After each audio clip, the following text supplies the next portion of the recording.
Yo, what's up? Today I want to talk about charging the MG ZS EV at Ionity. So I'm sitting in it right now, by the way, and it's it's 11 now. Let me see if I can show you guys. Okay, whatever. Yeah, but it's 11 outside, and it's still bright. This is Norwegian summer, and I did borrow a red MG in winter. That was in February. It was quite cold-ish, around 0 or something, 5 degrees Celsius. And then when I tried to charge it on Ionity, I couldn't really get 80 kilowatt or whatever that people were getting in Thailand, at least. But I achieved 79 kilowatt. So I thought that, okay, you know, it's probably just a cold gate, right? Meaning that the battery was not warm enough to receive full speed. So I recently tried this car here. Okay, it's supposed to be the same car, just different color. And then back then, it was about 20 degrees Celsius on that day. Nice, hot, warm summer in the Nordic. And I also I did some range test before that. And then I did some high-speed test and then charge between them. And then I did some more hammering. And came back and tried again, by the way, and then I wasn't too happy with the results. I was thinking, okay, maybe the battery wasn't warm enough, so I actually charged a while to 50% or something, 50-60%, and then I went hammering again, came back, and I started charging, and I will show you guys the result now. So it's the top one, because it was in the daytime. Yeah, it's easy to distinguish that one. Because it's so bright nowadays, and you will see that it actually has more or less the same result as the lower one. So the top one is recently, and then the lower one was during winter. You see that meanwhile, Ionity, they changed the software a little bit, so it doesn't show you seconds anymore. It just shows you in the minutes. And then the lower right one is in Thailand at a 50 kilowatt fast charger. Again, you guys have seen it before, but I just want to show you that the charging curve I achieved in summer now, the top one, is exactly the same as winter. Spot on the same. Because in winter I thought that, okay, you had Colgate, but it seems like it's not really Colgate. Now we have 15 degrees Celsius higher ambient temperature. I did a lot of hammering and fast charging and then hammering again, which will usually cause the battery to heat up properly. And it was still not enough. So I also heard that the cooling was going on a little bit while I fast charged. So I was thinking, okay, good. Then we are building up heat. But you see, it's not helping. So it means that when I did the 1,000 kilometer challenge and it was charging kind of slow, then it wasn't really Colgate. It just simply cannot charge that fast. And at advertised, they say 85 kilowatt. I've never seen anyone get 85 kilowatt. The highest one I've seen here is 79 kilowatt for a brief second, and it drops. So actually, if I would bother to put in the charging curve for the E28, you will see that the E28 charges faster in the bottom. You can see it in the E28 charging video, I guess. But it's kind of disappointing because this one throttles way too early. It should have a flatter curve.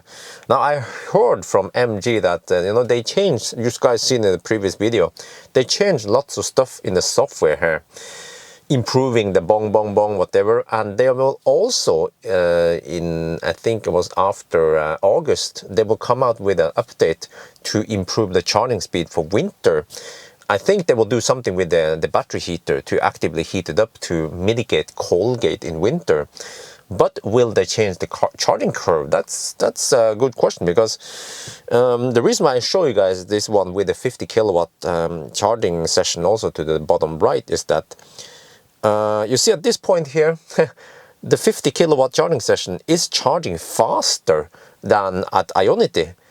I actually I don't have a good explanation for this, because the battery should heat up properly.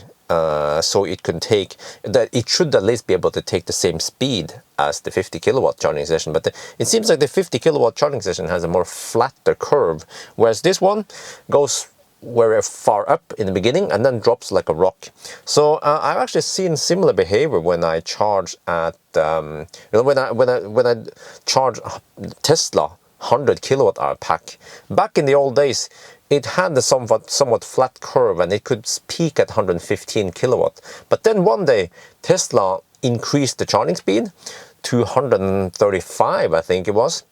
But then when I studied the charging curve, I would see that it actually went fast in the beginning, but then it throttled faster than before. And then in the end, to reach 60-70%, it would take more or less the same time as before. And also at this point, okay, it takes about the same time to reach 80%. Kind of funny, right? Or disappointing that if you have a high power charger and you need, most of the time you would probably want to charge to 80% anyway, then it takes more or less the same time as a 50 kilowatt fast charger. Or you could, I guess you could just rush it to 70% and then keep going to the next one or something. So we will see then, I guess, after August, if they will change the charging curve or not, or how they're going to do it. It could be that the battery, I mean, the battery seems to be about 50 kilowatt hour, and maybe it has like a quota of how fast it can charge, just like Tesla, you know. So if you push it too hard, too long, then maybe it's not healthy for the battery. I don't know. But then on the other hand, a Taycan battery or a Model 3 battery can have a flatter curve, or an e-tron battery. So maybe SAIC or MG, they didn't put too much cobalt in this battery, so maybe it can't take that high speed over time. We don't know. But I just want to show you guys that this is what you can expect. I was expecting faster charging in summer, and I did my best. I really did my best to try to heat up the battery, and still I couldn't make it go any faster than this winter. So I think that's the limitation then. There is no other way to get faster charging, at least for now, until they change something with the software. We don't know. I guess I could ask MG if they are planning on changing the charging curve or not. You know, okay, I was planning on doing a 1,000 kilometer challenge because I was expecting the charging to be faster. But now that it turns out that the charging is exactly the same as winter, then there's actually no point redoing a 1,000 kilometer challenge. Okay, we have lower consumption in summer. Now, I remember in winter, on those high speed stretches, I was averaging almost 300 watt per kilometer. Nowadays, it's about 240. But I remember I ended up with 267 or something on the 1,000 kilometer challenge during winter.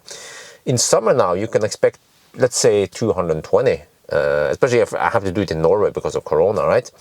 And that means only 40 kilowatt hour difference. And that, you can say, okay, how long does it take to charge 40 kilowatt hour? Let's say an hour or less than an hour then. Yeah, so, okay, maybe my 1,000 kilometer challenge would be 45 minutes faster. But since it's in Norway, then I might end up with the same time as I had in Sweden in summer, in winter. So there's really no point for me to do 1,000 kilometer challenge with this car. Some people are requesting me to do it, but I don't see any point of doing it, unfortunately. So yeah, I think that's gonna be it then. I hope you guys enjoyed this video. As always, thank you for watching, and talk to you later.